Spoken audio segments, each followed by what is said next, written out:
Factor influence the rate of reaction. देखिए factor influence मतलब क्या, अभिक्रिया की दर को प्रभावित करने वाले कारक। तो अभिक्रिया की दर को कौन कौन से कारक प्रभावित करते हैं, कौन कौन से फैक्टर इफेक्ट करते हैं, इसमें सबसे पहला फैक्टर जो है उसे हम बोलते हैं कंसंट्रेशन।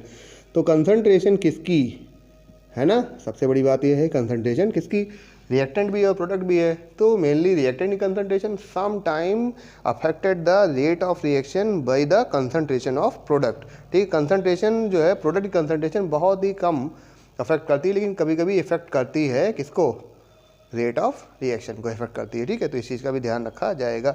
लेकिन जनरली जो होता है वो कंसंट्रेशन किसकी, रिएक्टेंट की ही प्रोडक्ट को अफेक्ट करती है, वो सॉरी रेट ऑफ रिएक्शन को अफेक्ट करती है। ठीक, तो यहाँ पर कैसे पता लगाया जाए कि कितना इफेक्ट हो रहा है, तो इसके लिए आप रेट इक्वेशन अगर लिखते हो और इसमें लिखते हो कंसंट्रेशन ऑफ, तो ये जो पावर है ऑर्डर ऑफ रिएक्शन जिससे आप बताते हो, यदि ये 0 है तो rate of reaction does not affected by the concentration of reactant. ठीक है, कंसंट्रेशन ऑफ रिएक्टेंट की वजह से रेट ऑफ रिएक्शन पर कोई प्रभाव नहीं पड़ेगा, चाहे आप इसको बढ़ाएं या घटाएं, क्योंकि ऑर्डर ऑफ रिएक्शन क्या है, 0 है। तो ऑर्डर ऑफ रिएक्शन जो है उस पर बहुत कुछ डिपेंड करने वाला है। अगर ऑर्डर ऑफ रिएक्शन 0 होगी तो रेट पर कोई प्रभाव कंसंट्रेशन का नहीं पड़ता है। अगर ऑर्डर ऑफ रिएक्शन जो है वो 1 है या 2 है या 3 है, तो उसी के प्रोपोर्शन में, अगर ऑर्डर 1 है तो उसी के प्रोपोर्शन में रेट ऑफ रिएक्शन इंक्रीज करेगा, अगर 2 है तो उसका 2 टाइम्स इंक्रीज करेगा, वो 3 है तो 3 टाइम्स इंक्रीज करेगा। इस चीज़ को अभी आगे डिस्कस किया जाएगा। तो यहाँ पर इस तरह से ऑर्डर ऑफ रिएक्शन क्या होगी, रेट ऑफ रिएक्शन अफेक्ट करेगी according to the order of reaction. ठीक है, तो इस वजह से कह सकते हो कि कंसंट्रेशन जो है वो डिपेंडेंट है किस पे, ऑर्डर ऑफ रिएक्शन पे। अगर ऑर्डर ऑफ रिएक्शन आपको पता होगी तो ही आप बता पाओगे कि क्या कंसंट्रेशन जो है वो रेट ऑफ रिएक्शन को कितना इफेक्ट कर रही है और कैसे इफेक्ट कर रही है। ठीक है, यहाँ पर एक चीज़ और आती है कि क्या होता है, कभी कोई रिएक्शन में हम लोग क्या करते हैं कि कैटालिस्ट ले लेते हैं, कैटालिस्ट का यूज़ किया जाता है। तो कैटालिस्ट का क्या इफेक्ट होता है रेट ऑफ रिएक्शन पर। एक एग्जाम्पल ले लेते हैं, एथिलीन मॉलिक्यूल है, एथिलीन गैस। ठीक है, इसको हाइड्रोजन के साथ रिएक्ट कराया जा रहा है इन प्रेजेंस ऑफ Na। ठीक है, रिएक्शन में इसको हीट करते हैं तो बन जाएगा एथेन। ठीक, तो इस रिएक्शन में Na क्या है, Na इज़ द कैटलिस्ट, ये क्या है, एक कैटलिस्ट है। तो आप सरफेस केमिस्ट्री, अभी आगे एक चैप्टर है सरफेस केमिस्ट्री, तो उसमें आप पढ़ोगे कि कैटलिस्ट 2 टाइप के होते हैं, एक पॉजिटिव होता है और दूसरा निगेटिव होता है। लेकिन जनरली जो है वो पॉजिटिव कैटलिस्ट की ही बात की जाती है, निगेटिव की बात हम नहीं करते हैं। ठीक है, हमको नहीं इसके बारे में डिस्कस करना, क्योंकि जानते हो कि निगेटिव कैटलिस्ट का बहुत बड़ा रोल नहीं है जरूर रिएक्शन में रोल, लेकिन ज़्यादातर जो है वो भाई निगेटिव है तो निगेटिव है, तो जाहिर सी बात है रेट ऑफ रिएक्शन को क्या करेगा, डिक्रीज ही करेगा, इंक्रीज नहीं करने वाला है। लेकिन जो पॉजिटिव कैटलिस्ट होते हैं उनके लिए कहा जाता है इन जनरल केस में catalyst increase the rate of reaction. Catalyst itself is not consumed in the reaction but they increase the rate of reaction. ठीक है ना, कैटलिस्ट कभी भी किसी इक्विलिब्रियम को भी डिस्टर्ब नहीं करते, लेकिन वो क्या करते हैं, इक्विलिब्रियम को अटेंड करने में वो एक क्विक रिस्पांस करते हैं, जिसकी वजह से इक्विलिब्रियम जल्दी अटेंड हो सके, जल्दी उसे प्राप्त हो सके, क्योंकि रेट ऑफ रिएक्शन को वो इंक्रीज़ करते हैं। कैसे इंक्रीज़ करते हैं, एक्टिवेशन एनर्जी को डिक्रीज़ करके। अब एक्टिवेशन एनर्जी क्या है, इसको भी आगे देखते हैं क्या है एक्टिवेशन एनर्जी, क्योंकि इस चैप्टर में आपको ये भी सब कुछ पढ़ना है। आगे आता है नेचर ऑफ द रिएक्टेंट। ठीक है, रिएक्टेंट जो है अभिकारक का प्रकृति कैसी है, नेचर ऑफ रिएक्टेंट, अभिकारक की प्रकृति। ठीक है, लिख लीजिएगा भाई रिएक्टेंट, नहीं तो सुनते रहिए और लिखिए कुछ ना, नेचर ऑफ रिएक्टेंट। ठीक है, तो नेचर ऑफ अभिकारक की प्रकृति क्या है, अभिकारक की प्रकृति पे बहुत कुछ डिपेंड करता है। यहाँ पर देखिए जो भी रिएक्शन हम लोग मॉडरेट फॉर्म में पढ़ते हैं तो उनमें बॉन्ड ब्रेक भी होती है और बॉन्ड बनती भी हैं। तो formation of new bonds and breaking of old bonds. तो ब्रेकिंग जब होती है ओल्ड बॉन्ड की तो रिएक्टेंट ब्रेक करता है और प्रोडक्ट का फॉर्मेशन होता है। यही क्या है, रिएक्शन का बेसिक फंडामेंटल है। तो अब अगर किसी रिएक्टेंट का नेचर आपको पता हो कि इसका बॉन्ड जल्दी ब्रेक होगा या देर में ब्रेक होगा, अगर वो बॉन्ड देर में ब्रेक होगा तो जाहिर सी बात है रेट ऑफ रिएक्शन घटेगी, और वो बॉन्ड जल्दी ब्रेक होगा तो रेट ऑफ रिएक्शन क्या होगी, बढ़ेगी। ठीक है, इस चीज़ को तो आप जानते ही हो कि अगर बॉन्ड जल्दी ब्रेक होगा तो रेट ऑफ रिएक्शन क्या होगी, बढ़ेगी, और बॉन्ड देर में ब्रेक होगा तो रेट ऑफ रिएक्शन घटेगी। ठीक है, तो इस चीज़ को भी ध्यान रखना होगा। साथ में नंबर ऑफ बॉन्ड्स का भी बहुत बड़ा इफेक्ट पड़ता है कि नंबर ऑफ बॉन्ड्स क्या हैं। जैसे सपोज करो कि एक रिएक्शन हो रहा है NO + O2, ठीक है, तो क्या बन जाएगा 2NO2। ठीक है, और CO plus O2 gives out 2CO2, ठीक है। ये दो रिएक्शन आपके सामने हैं। तो NO से NO2 जो बन रहा है और CO से CO2 बन रहा है, तो CO2 बनने में आप CO2 का अगर स्ट्रक्चर देखोगे, CO2 और NO2 के स्ट्रक्चर में क्या डिफरेंस आएगा। NO2 का स्ट्रक्चर क्या है ये, और CO2 का स्ट्रक्चर क्या है ये। क्या डिफरेंस दिख रहा है इसमें? डिफरेंस ये दिख रहा है कि वहाँ पर 2 ही कोवैलेंट बॉन्ड हैं और यहाँ पर कितनी है, 4 कोवैलेंट बॉन्ड है। पहले भी यहाँ पर पहले कितनी कोवैलेंट बॉन्ड थी, 2, और यहाँ पर अभी भी कितनी है, 2 ही है, ठीक है। यहाँ पर पहले 2 कोवैलेंट बॉन्ड थी, अब कितनी है, 4 है। तो डिफरेंस क्या हुआ कि नई बॉन्ड बनने में इसको टाइम लगेगा, ठीक है, इसको क्या लगेगा, टाइम लगेगा, और इसको टाइम नहीं लगेगा, ठीक है। तो ये रिएक्शन फास्ट होगी और ये रिएक्शन क्या होगी, स्लो होगी। तो यही है nature of reactant. Nature of reactant बहुत कुछ डिपेंड करेगा। आगे अगला पॉइंट है temperature, temperature of the reaction, ठीक है।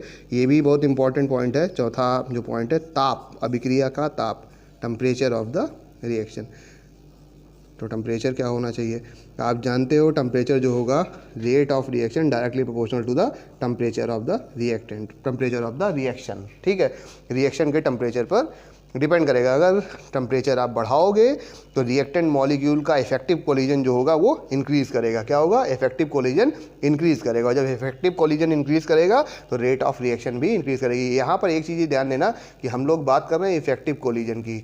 अभी कोलिजन थ्योरी जब पढ़नी है तो कोलिजन थ्योरी में हम लोग इस चीज़ को पढ़ेंगे कि what is the effective collision, effective collision क्या होता है। तो यहाँ पर जो रेट ऑफ रिएक्शन होगा, अगर टेम्परेचर, भाई देखो टेम्परेचर इंक्रीज़ करेगा तो रिएक्टेंट मॉलिक्यूल की काइनेटिक एनर्जी भी इंक्रीज़ करेगी, और जब काइनेटिक एनर्जी इंक्रीज़ करेगी तो जाहिर सी बात है वो मॉलिक्यूल टकराएंगे जल्दी आपस में। तो जब जल्दी टकराएंगे तो नंबर ऑफ कोलिजन इंक्रीज़ करेगा, नंबर ऑफ कोलिजन इंक्रीज़ करेगा तो जाहिर सी बात है कुछ कोलिजन वहाँ इफेक्टिव होंगे, कुछ जो होंगे वो इनइफेक्टिव होंगे, नॉन इफेक्टिव होंगे। तो जो कोलिजन इफेक्टिव होंगे, जो प्रभावी टक्करें होंगी, तो उन प्रभावी टक्करों के फलस्वरूप, इफेक्टिव कोलिजन के फलस्वरूप क्या होगा, प्रोडक्ट का फॉर्मेशन होगा।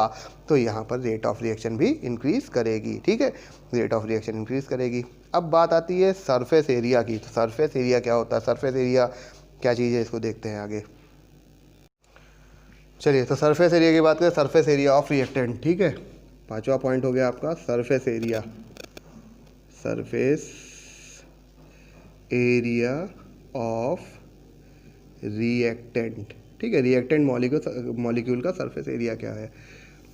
देखो भाई, सीधी बात है कि अगर आपको जाहिर सी बात है कह दिया जाए कि भाई यहाँ पर कि जगह ज़्यादा है और एक जगह पर जगह कम है, ठीक है। तो जहाँ जगह कम होगी वहाँ पर कोई भी वर्क करना थोड़ा सा मुश्किल होगा, और जहाँ पर जगह ज़्यादा होगी वहाँ वर्क करना आसान होता है। ऐसे इसको समझ लो, केमिस्ट्री की भाषा में कहा जाए इसको तो कहता है कि जब रिएक्टेंट सॉलिड हो, इन केस ऑफ सॉलिड अगर बात करते हैं तो सरफेस एरिया को सबसे अच्छे से समझ सकते हैं, ठीक है। सॉलिड की बात करें तो सॉलिड एक ऐसे समझ लो कि अगर कोयले का एक टुकड़ा है, ठीक है, चारकोल, ऐसे एक्चुअल में चारकोल कहना चाहिए, तो चारकोल का जो टुकड़ा है, एक चारकोल का टुकड़ा है और दूसरा चारकोल को पीस दिया गया, पाउडर बन गया, तो कहाँ पर सरफेस एरिया ज़्यादा होगा, जब पीस दिया गया है, ठीक है।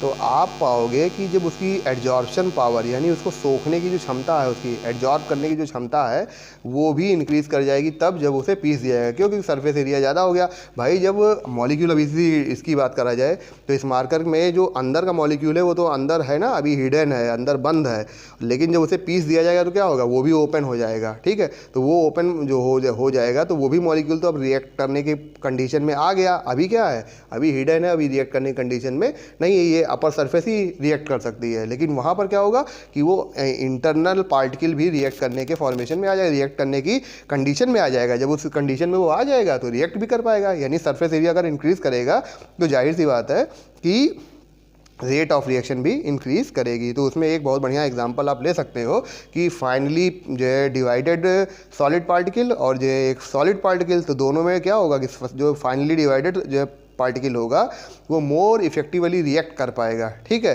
तो इस वजह से उसकी रेट ऑफ रिएक्शन भी इंक्रीज़ करेगी। तो सरफेस एरिया क्या होगा, सरफेस एरिया ऐसे लिख सकते हो, surface area directly proportional to the rate of reaction, ठीक है।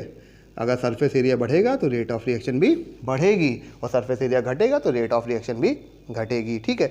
और आखिरी पॉइंट है इसमें फैक्टर अफेक्टिंग में, प्रेजेंस ऑफ लाइट, ECNC,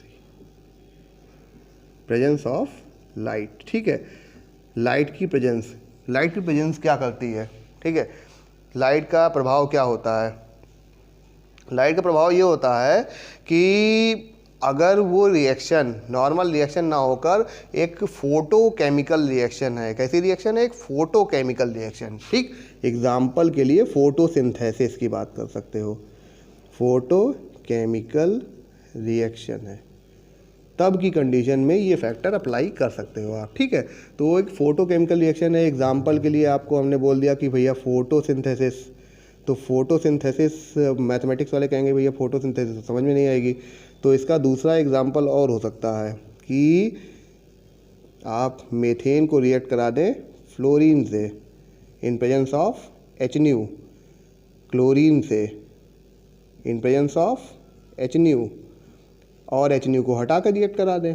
आपको तुरंत पता लग जाएगा कि रेट ऑफ रिएक्शन पर क्या इफेक्ट पड़ता है। ठीक है, वैसे हमको कराना नहीं है, ना लैब में कराना है ना कहीं कराना है, इसको बस समझना है। ठीक है, तो क्या होता है, जैसे फोटोसिंथेसिस की बात करो, फोटोसिंथेसिस अगर रात का समय हो, जब सनलाइट नहीं है, तो क्या होगा? फोटोसिंथेसिस होगी? नहीं होगी। कुछ प्लांट्स को छोड़ दिया जाए एक्सेप्शन में, तो फोटोसिंथेसिस नहीं होगी। ठीक है, वैसे होगी कहीं भी नहीं, लेकिन जो है फोटोसिंथेसिस कहते हैं कि सनलाइट की प्रेजेंस में होगी, और जो है सनलाइट प्रेजेंट नहीं होगी तो नहीं होगी। मोटा मोटा इस पर बात करते हैं।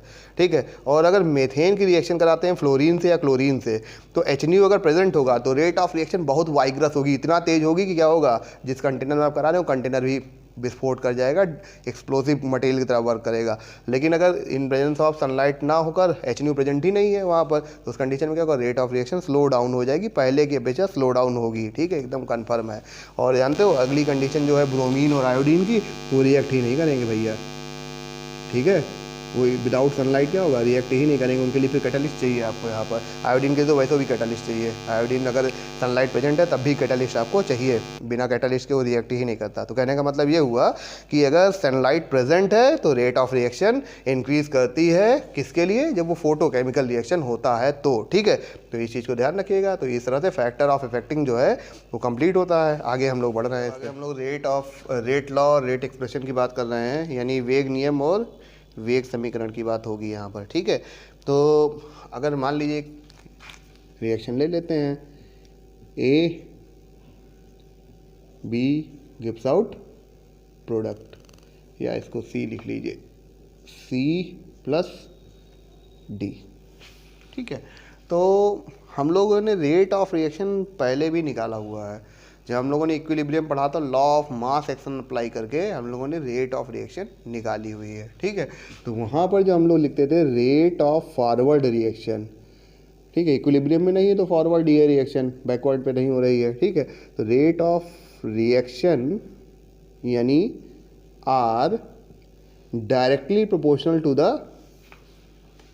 Concentration of reactant. ठीक है, तो कंसंट्रेशन ऑफ रिएक्टेंट क्या होगा? कंसंट्रेशन ऑफ रिएक्टेंट A की पावर A इंटू B की पावर B, यानी R equal to K concentration of A की पावर A इंटू B की पावर B। ठीक, ये हो गया rate expression according to law of mass action. ठीक है ना, लॉ ऑफ मास एक्शन के अकॉर्डिंग रेट ऑफ रिएक्शन ये होता है। लेकिन जब इसको अप्लाई किया गया तो ये पाया गया कि ये जो रिएक्शन है इसका रेट एक्चुअली यानी एक्सपेरिमेंटली डिपेंड नहीं करता है उसके स्टीशियोमेट्रिक कोफिशिएंट पर। ठीक है, यानी मोलों की संख्या पर डिपेंड नहीं करता है। तो जब नहीं डिपेंड करता है तो यानी वो एक एक्सपेरिमेंटल वैल्यू है। ठीक है, और अगर वो एक एक्सपेरिमेंटल वैल्यू है तो उसे एक्सपेरिमेंटली ही निकाला जा सकता है। तो उस समय क्या कहा गया?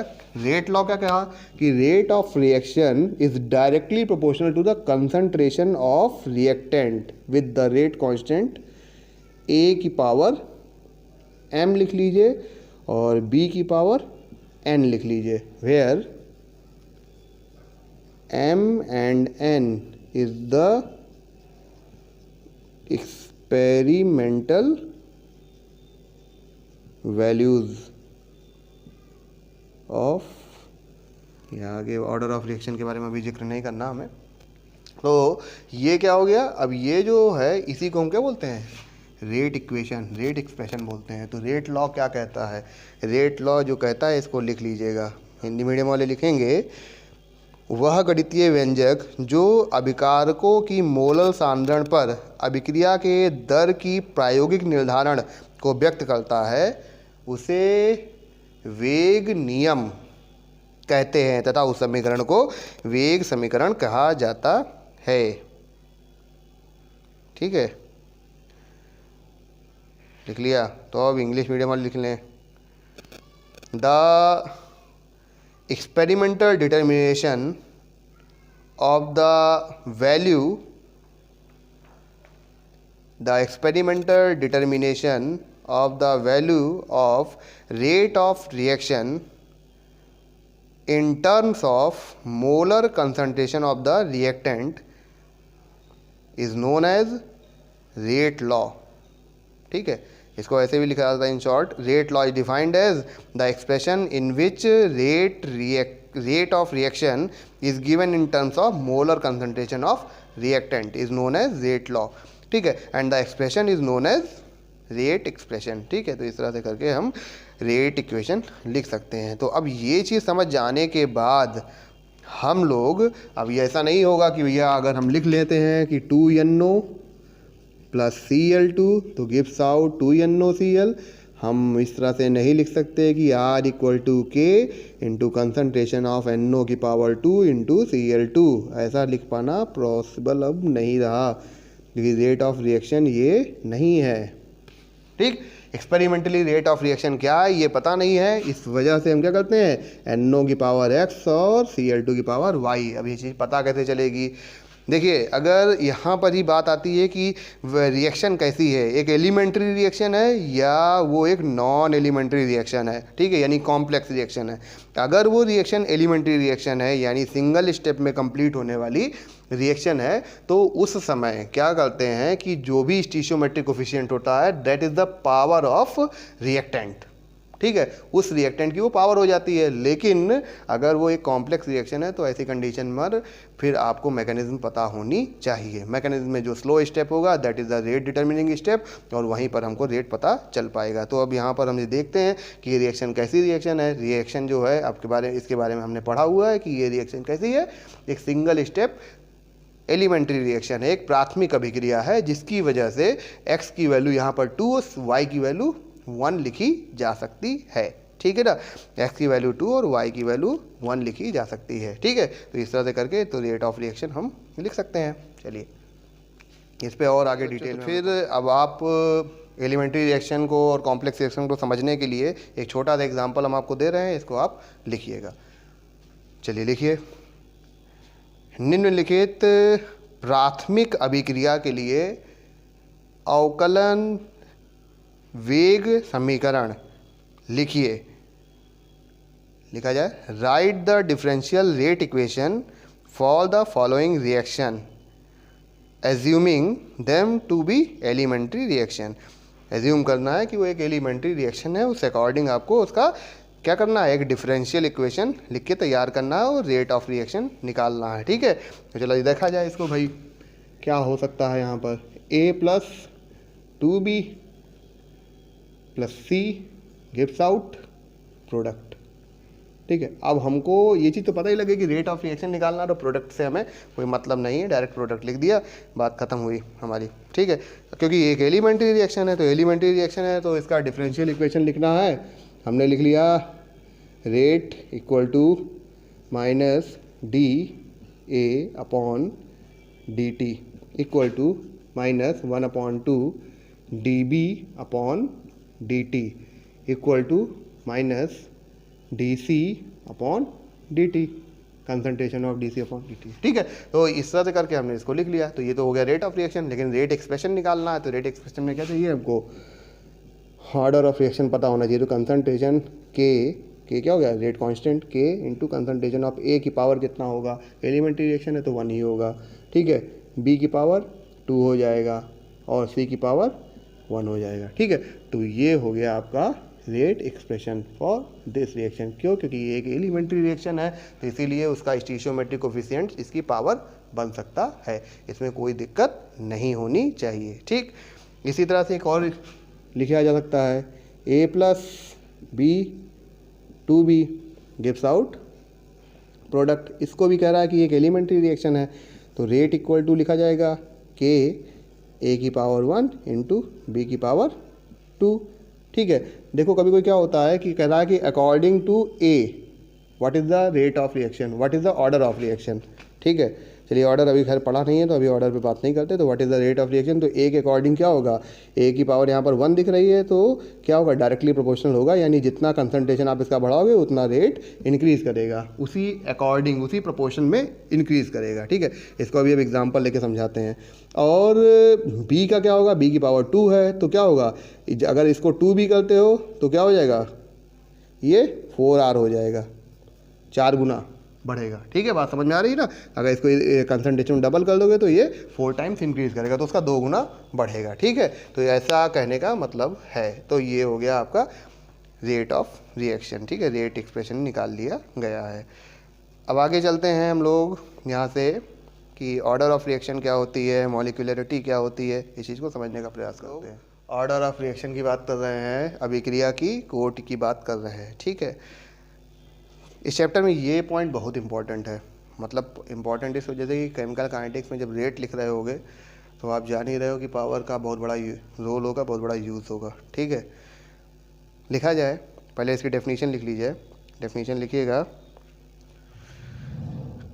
The order of reaction is defined as the sum of the power of concentration in terms present in the rate law, in terms present in the rate law. मतलब सीधे उसने क्या बोल दिया कि भैया रेट लॉ, आप देख लीजिए, रेट लॉ में जो भी लिखा होगा, जो पावर दी होगी, that is the order of reaction, the sum of that power is known as order of reaction. ठीक है, तो अब ये सीधा मतलब इसका हो गया कि भैया अब हम क्या करें कि अगर एक ए से हम प्रोडक्ट बना रहे हैं, ठीक है, या A plus B gives out product, ये बनाने का प्रयास कर रहे हैं। ठीक है, ऐसी कंडीशन में अगर इसका रेट लिखते हैं तो rate equal to rate constant into concentration of A की पावर m इनटू बी की power n, where order of reaction यानी अभिक्रिया की कोटि is equal to the sum of the power of reactants m plus n। ठीक है, m और n का योग ही क्या है, अभिक्रिया की कोटि है, ये ओवरऑल है, ध्यान रखिएगा, ओवरऑल ऑर्डर। ठीक है, अब अकॉर्डिंग टू ए जो है वो ऑर्डर क्या है, m है, और अकॉर्डिंग टू b ऑर्डर क्या है, n है। ठीक है, कभी कभी रिएक्टेंट के अकॉर्डिंग भी ऑर्डर पूछी जाती है, तो ये अकॉर्डिंग टू द रिएक्टेंट हो गई, अकॉर्डिंग टू द रिएक्टेंट मतलब अभिक्रिया के अनुसार, सॉरी अभिक्रिया कह रहे हैं, अभिकारक के अनुसार। ठीक है, ऑर्डर अकॉर्डिंग टू रिएक्टेंट के अकॉर्डिंग जो है वो वहाँ पर ऑर्डर है। ठीक है, इस चीज़ को ध्यान रखिएगा। चलिए, तो अब हिंदी मीडियम वाले भी इसका डेफिनेशन लिख लीजिएगा कि किसी अभिक्रिया में वेग नियम में निहित किसी अभिकारक विशेष के सांद्रण की घात को उस अभिकारक के सापेक्ष अभिक्रिया की कोटि कहते हैं, तथा वेग नियम में निहित सभी अभिकारकों के सांद्रणों की घात का योग अभिक्रिया की पूर्ण कोटि कहलाता है। ठीक है, अभिक्रिया की पूर्ण कोटि यानी overall order of the reaction कहलाता है। इस चीज़ को हमने यहाँ पर आपको क्लियर कर दिया कि ओवरऑल ऑर्डर क्या होगी या अकॉर्डिंग टू द रिएक्टेंट क्या होगी। ठीक है, अभी इस चीज़ को हम लोग एग्जाम्पल से भी एक्सप्लेन करेंगे। ठीक है, एग्जाम्पल लेंगे इस पे और जो है क्वेश्चन करेंगे। अब ये एक चीज़ समझ लीजिए कि ऑर्डर क्या क्या हो सकती है। ठीक है, तो कह रहा है कि अगर मान लिया जाए हम लोग एक कॉम्प्लेक्स रिएक्शन लिख रहे हैं। ठीक है, एक कॉम्प्लेक्स रिएक्शन लिख रहे हैं जिसमें कई सारे स्टेप्स हैं, जैसे क्या हो रहा है, ए से बी बनना है, फिर बी से सी बनना है और सी से डी बनना है। ठीक है, तो इसको कह रहा है ये फास्ट स्टेप है, ये स्लो है, फिर ये भी फास्ट है। ठीक, तो अभी जैसे कॉम्प्लेक्स रिएक्शन की बात हो रही थी, तो यहाँ पर ये 3 तरह के रिएक्शन है। और कंप्लीट रिएक्शन क्या है, कंप्लीट रिएक्शन में क्या हो रहा है, ए से क्या बनना है, डायरेक्टली डी बन रहा है, that is the main reaction. यही एक्चुअल रिएक्शन है इनका, ये जानते हो, ये कह सकते हो रिजल्ट है ये, ठीक है। हमको डी प्रोडक्ट ही मिलना चाहिए ए से, ठीक। तो अब ए से पहले बी बनेगा, बी से सी बनेगा, सी से फिर डी बनेगा। तो इस प्रोसेस में 2 रिएक्शन यहाँ पर फास्ट और 1 रिएक्शन स्लो है। तो ऐसी कंडीशन में हमारा रेट डिटर्मिनिंग स्टेप कौन सा होना चाहिए, ठीक है। इस चीज़ पर बहुत विशेष ध्यान देना होगा भाई। देखो सीधी बात है कि अगर इन तीनों को अलग अलग जाना हो, तीनों को पहुँचना हो एक जगह पर, ठीक है। सपोज करो कि इस पॉइंट पर इन सबको पहुँचना है, इन तीनों को एक ही टाइम पर, ठीक है, सेम टाइम पर। और अगर कोई भी पिछड़ जाता है तो और दोनों को पहुंचा माना नहीं जाएगा, ठीक। और दोनों को पहुंचा ही नहीं माना जाएगा कि भैया आप लोग आए नहीं हैं, ऐसा हम मान लेंगे। तो ऐसी कंडीशन में क्या होगा, ये जो दोनों हैं फास्ट वाले क्या करेंगे, स्लो के साथ साथ चलेंगे ना, कि पहले ही भाग जाएंगे, नहीं भाग पाएंगे। क्यों? क्योंकि वो जानना है कि अगर हम पहुंच भी जाएंगे तो कोई फ़ायदा नहीं होगा, इसको साथ लेके जाना पड़ेगा, तो इसके साथ ही चलना पड़ेगा। और ये हमसे तेज़ चलेगा ही नहीं, ये तो जैसा चल रहा वैसे ही चलेगा। ये कह रहा है कि हम तो भाई अपने हिसाब से चलेंगे, उससे तेज़ नहीं चल पाएंगे। तो ऐसी कंडीशन में क्या होगा कि सी के साथ ही बी और डी को भी चलना पड़ेगा। तो उसी वजह से यही एक रीजन है जिसकी वजह से जो स्लो स्टेप होता है किसी भी कॉम्प्लेक्स रिएक्शन की मैकेनिज्म में, जो स्लो स्टेप होता है that is the rate determining step. उसी को हम क्या बोलते हैं, रेट डिटर्मिनिंग स्टेप बोलते हैं, वेग निर्धारण पद बोलते हैं। वही पद होता है, वही स्टेप होता है जिस पर हम क्या होता है कि रेट ऑफ रिएक्शन को डिसाइड कर पाएंगे कि भैया यहाँ पर रेट ऑफ रिएक्शन कितनी है, यहाँ पर वेग निर्धारण पद यही है और इसी से हमको वेग का पता चलने वाला है। तो यहाँ पर कोई भी स्लो रिएक्शन जो होगी किसी भी कॉम्प्लेक्स रिएक्शन की मैकेनिज्म में, जो स्लो स्टेप होगा that is the rate determining step. यही एक कारण है, ठीक है। बड़ा अच्छा था, एक एग्जांपल हो सकता है कि भैया एक कार आपको बनानी है, तो एक कार बनानी है तो एक फैक्ट्री क्या करती है कि यहाँ पर जो है बहुत सारे टायर बनाती है। जैसे एक कार है तो एक कार में 4 टायर चाहिए, मिनिमम कितने, 4 टायर, 4 व्हील्स चाहिए, ठीक है। तो उसमें वो 100 व्हील बना लेती है, चलो कोई फ़र्क नहीं पड़ता इससे, ठीक है। उसके बाद फिर क्या हमको चाहिए कि वहाँ पर एक बॉडी चाहिए, तो एक बॉडी बनानी है, एक बॉडी हमें चाहिए। तो ये कह रहा है कि भैया ऐसा है कि 20 बॉडी बना लेती है, पूरा एक फ्रेमवर्क बना के तैयार कर लेती है, ठीक है। और एक इंजन चाहिए, एक इंजन चाहिए तो यहाँ पर पता लगा 10 इंजन बना पाती है, सॉरी एक इंजन बना पाती है और एक ही इंजन चाहिए। तो अब कहेंगे पर डे एक कितनी कार बना सकता है, तो पर डे एक ही कार बना पाएगा क्योंकि इंजन क्या है, एक सबसे कम क्या बना पा रहा है, इंजन ही बना रहा है। That is the rate determining step, वही उसका क्या है, प्रोडक्शन है। मेन प्रोडक्शन क्या है, वही एक इंजन। तो यही मतलब क्या हुआ कि स्लो स्टेप ही क्या है, किसी भी रेट का, किसी भी रिएक्शन का जो है वो रेट डिटर्मिनिंग स्टेप हो सकता है, ठीक है। इस चीज़ को ध्यान रखिएगा। कहता है कि ऑर्डर ऑफ रिएक्शन जो होती है वो कैसी होती है, भिन्नात्मक भी हो सकती है, शून्य भी हो सकती है, 1 2 3 कुछ भी हो सकती है, ठीक है। तो इसका मतलब फ्रैक्शनल हो सकती है, 0 हो सकती है, निगेटिव हो सकती है, पॉजिटिव हो सकती है, पूर्णांक संख्या भी हो सकती है, कुछ भी हो सकती है, ठीक है। तो ऑर्डर ऑफ रिएक्शन में भी फ्रैक्शन, 0, इवन, निगेटिव, ठीक है। तो निगेटिव किन के लिए होती है, जो अभी हमने बोला था ना निगेटिव कैटालिस्ट, तो निगेटिव कैटालिस्ट की यहाँ पर पावर जो होती है ऑर्डर ऑफ रिएक्शन निगेटिव भी हो सकती है, ठीक है। तो इस चीज़ का ध्यान रखिएगा। आगे हम लोगों को अगर सिलेबस के अकॉर्डिंग देखें तो भैया 0 ऑर्डर रिएक्शन और फर्स्ट ऑर्डर रिएक्शन ही पढ़नी है, लेकिन अब second order, third order reaction भी यहाँ पर पढ़ लेंगे, एंड थर्ड ऑर्डर रिएक्शन भी निकाल लेंगे, जैसे आपको कॉम्पिटिशन एग्जाम के लिए आसानी हो। निकालने के लिए अब एक तरीका भी सीख लो, तरीका कैसे कैसे एक्सपेरिमेंटली निकालते हैं। मान लो एक डेटा दिया हुआ है आपको, एक रिएक्शन दी है और इसका डेटा दिया हुआ है, ठीक है। रिएक्शन में क्या है, ए बी से रिएक्ट कर रहा है, 2A + B gives out product का फॉर्मेशन कर रहा है। तो उसमें ए मोल ऑफ ए का कंसंट्रेशन मोल पर लीटर है, बी का कंसंट्रेशन और रेट ऑफ रिएक्शन मोल पर लीटर पर सेकंड में दी हुई है। यूनिट देख के अंदाजा लगाया जा सकता है कि कौन सी चीज़ क्या है, ठीक है। इसी का ध्यान रखिएगा। तो अब यहाँ पर करना क्या है कि हमको सबसे पहले क्या करना चाहिए, रेट एक्सप्रेशन लिख लेना चाहिए। रेट एक्सप्रेशन लिखते हैं, R = लिखते हैं K कंसंट्रेशन ऑफ A की पावर M × B की पावर N, ये लिख लिया, ठीक है। फिर हम लिख सकते हैं R = अब वैल्यू पुट करा जाए, ठीक है। वैल्यू पुट करा जाए पहले एक्सपेरिमेंट के अकॉर्डिंग, दूसरे एक्सपेरिमेंट के अकॉर्डिंग और तीसरे एक्सपेरिमेंट के अकॉर्डिंग, तीसरा चौथा पाँचवा जो भी जितने दिए हों। तो यहाँ पर 2 मोल पर लीटर पर सेकेंड = K की वैल्यू नहीं पता हमको। A का कंसंट्रेशन कितना दिया है, A का कंसंट्रेशन दिया है 1 की पावर M और 2 की पावर N, ये पहला इक्वेशन हो गया, ठीक। इसी तरह दूसरा इक्वेशन बनाओ, तो यहाँ पर फिर रेट 2 है, K × कंसंट्रेशन ऑफ A, 2 की पावर क्या है M और 2 की पावर N, ठीक।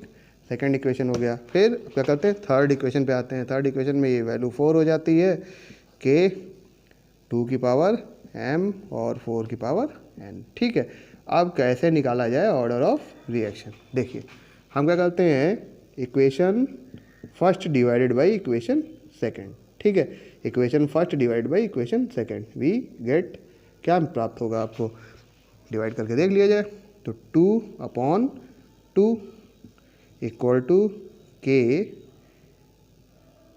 अपॉन के है 1 पावर m 2 की पावर n अपॉन 2 की पावर m और 2 की पावर n। ये कर लिया, के से के कैंसिल हो गया, ये पूरा टर्म कैंसिल हो गया, 2 1 ज़ा 2 हो गया, 1 अपॉन 2 की पावर m। क्या आना चाहिए यहाँ पर दोनों वैल्यू डिफरेंट हैं। ठीक है, डिफरेंट है तो m की वैल्यू क्या होगी, 0 हो जाएगी, m इक्वल टू 0। तो m के अकॉर्डिंग यानी a के अकॉर्डिंग रेट ऑफ रिएक्शन क्या होगी, 0 होगी। अब क्या कर लेते हैं, n के अकॉर्डिंग निकाल लेते हैं, तो equation third second divided by equation third. ठीक है, equation second divided by equation third, we get क्या मिलने वाला है, तो 2/4 इक्वल टू लिख लिया जाएगा के 2 की पावर m और 2 की पावर n, के 2 की पावर m और 4 की पावर n। ये टर्म कैंसिल, ये टर्म कैंसिल, 2 2 ज़ा 4, 2 2 ज़ा 4। ठीक है, तो 1/2 इक्वल टू 1/2 की पावर n, तो n इक्वल टू क्या हो जाएगा, 1 हो जाएगा। ठीक है, तो according to B rate of reaction क्या हो गई, फर्स्ट ऑर्डर हो गई। ठीक, तो ओवरऑल ऑर्डर क्या होगी, ओवरऑल ऑर्डर लिख लिया जाए, ओवरऑल ऑर्डर ऑफ रिएक्शन क्या होगा, m प्लस n यानी 0 + 1 इक्वल टू 1 आया। ठीक है, फर्स्ट ऑर्डर रिएक्शन हो गई, फर्स्ट ऑर्डर रिएक्शन हो गई है। ठीक, ओवरऑल ऑर्डर लिखने के बाद रेट एक्सप्रेशन लिखना चाहें तो रेट एक्सप्रेशन लिख सकते हैं, के NO की कंसंट्रेशन की पावर 0 हो जाएगी। ठीक है, और क्या है, सॉरी NO लिख रहे हैं, A की पावर 0 हो जाएगी और B की पावर क्या हो जाएगी, B की पावर क्या आई थी, 1 आई थी। ठीक है, तो इस तरह से करके हम आप रेट ऑफ रिएक्शन निकाल सकते हैं, रेट एक्सप्रेशन ले सकते हैं। अब पावर 0 है तो इसको आप चाहो तो लिखो, चाहो तो ना लिखो, क्योंकि वैल्यू 1 हो जाएगी। तो आप लिख सकते हो डायरेक्ट R इक्वल टू के की पावर के इंटू बी की पावर 1। ठीक है, फर्स्ट ऑर्डर रिएक्शन हो गई। तो ये है तरीका ऑर्डर निकालने का। ठीक है, ऑर्डर निकालने का यही तरीका है, इस चीज़ को ध्यान रखिए। बहुत सारे क्वेश्चन इस पे हैं, आपकी बुक्स में भी ऑर्डर ऑफ रिएक्शन निकालना आप सीख चुके होंगे। तो इस वजह से हम एक क्वेश्चन कर रहे हैं, क्वेश्चन आप लोग लिख लीजिए। 1100 केल्विन पर निम्नलिखित समांगी अभिक्रिया के लिए NO व H2O के अनुसार ऑर्डर ऑफ रिएक्शन व कुल अभिक्रिया की ऑर्डर ऑफ रिएक्शन ज्ञात कीजिए। ठीक है, अब क्वेश्चन लिख लीजिएगा इंग्लिश मीडियम में। At 1100 kelvin the following data were obtained on homogeneous reaction, find the overall order of reaction and according to the reactant order of reaction. ठीक है, तो ये आपको सामने डेटा दे दिया हुआ है, आपको ऑर्डर ऑफ रिएक्शन निकालनी है। तो जैसे पहले ही बता दिया कि आपको क्या करना चाहिए, कि आपको रेट एक्सप्रेशन लिख लेना चाहिए अकॉर्डिंग टू द रिएक्शन।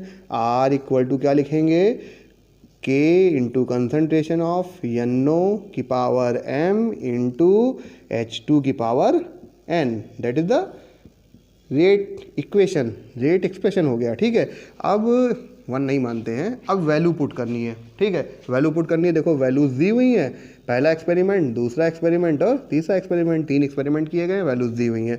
पहले में रेट ऑफ रिएक्शन कितना है, रेट ऑफ रिएक्शन है 3 × 10⁻⁵ मोल पर डेसीमीटर क्यूब पर सेकेंड। ठीक है, इंटू के, तो K1 इसको मान ले या के ही रहने देते हैं, क्योंकि सेम होना चाहिए सभी के लिए।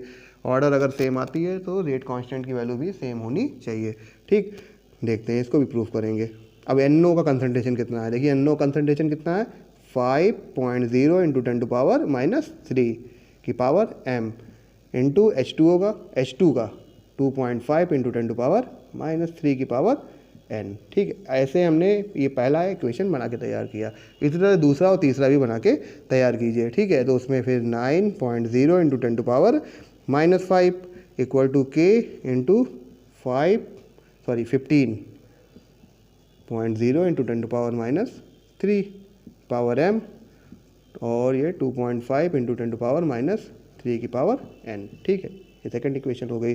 थर्ड इक्वेशन भी देख लेते हैं। 36.0 into 10⁻5 equal to K 15.0 into 10⁻³ की पावर m, और 10.0 इंटू 10⁻³ की पावर n। देखो इस चीज़ में ये जो डेटा आपको दिया है, डेटा अगर देख रहे होगे ध्यान से तो क्लियर हो रहा होगा कि यहाँ पर जो आपका एक बार NO की वैल्यू को इंक्रीज़ किया गया और उसके बाद कांस्टेंट किया गया, और पहले हाइड्रोजन की वैल्यू को कांस्टेंट किया गया, फिर इंक्रीज़ किया गया, फिर देखा गया कि रेट पर क्या इफेक्ट पड़ रहा है। जब NO की वैल्यू को इंक्रीज़ किया गया तो रेट ऑफ रिएक्शन इंक्रीज़ हुआ, और जब H2 की वैल्यू को भी इंक्रीज़ किया तो रेट ऑफ रिएक्शन इंक्रीज़ हुआ। तो अब ये कितना गुना इंक्रीज़ हुआ, यही चीज़ आपको निकालनी है, यानी M और N की वैल्यू आपको निकाल लेनी है। ठीक है, तो M और N की वैल्यू कैसे निकाली जाए, इसके लिए करना क्या है कि इसमें आप दो एक्सप्रेशन कोई ले लीजिएगा। जैसे अभी हमने 1 और 2 को ले लिया, 1/2, 1/2 करेंगे तो क्या होगा, ये वैल्यू कांस्टेंट नहीं है, ये वैल्यू कांस्टेंट है तो ये कैंसिल हो जाएगी, और ये इसकी m की वैल्यू आपको मिल जानी चाहिए। इसी तरह से जब आप n की वैल्यू निकालने जाएंगे तो 2/3 करेंगे तो m कांस्टेंट हो जाएगा, m कैंसिल हो जाएगा, और n की वैल्यू, मतलब ये मेथड तभी अप्लाई कर पाओगे जब इस तरह से कोई आपको यही सेटअप दिया होगा, तभी आप ये मेथड अप्लाई कर पाओगे ऑर्डर ऑफ रिएक्शन निकालने के लिए, वरना इस तरह से ऑर्डर ऑफ रिएक्शन नहीं निकलेगी। ठीक है, तब हिट और ट्रायल मेथड भी बताते हैं आगे, तो फिर करके देखते हैं। ठीक है, करके देखा जाए क्या हो सकता है यहाँ पर। देखो भाई, तो हमने पहले निकालना है m की वैल्यू, तो हम लिखते हैं equation first divided by equation second, we get, क्या मिलेगा हमको इससे देखते हैं। लिख रहा है 3.0 इंटू 10⁻⁻5, यही डिवाइड कर दें क्या, यही डिवाइड कर देना है, लीजिए। ठीक है, तो क्या होगा कि कौन कौन कैंसिल हो जाएगा, ये टर्म पूरा कैंसिल, ये और ये कैंसिल हो गए, तो 5 कैंसिल होगा, 3 3 जा 9, आ गया क्या 1/3 इक्वल टू 5 3 जा 15, 1/3 की पावर m, तो m इक्वल टू क्या लिख सकते हो 1।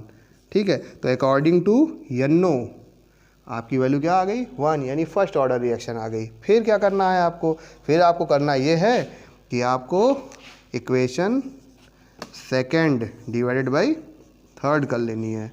ठीक है, क्या मिलेगा, वी गेट, क्या मिलेगा, यानी सेकंड। अब क्या करना है, इसको भैया हटा दो, अब आप लोगों को तो लिखना पड़ेगा। ठीक है, हम ऐसे ही मिटा ले रहे हैं, अपना काम चला ले रहे हैं।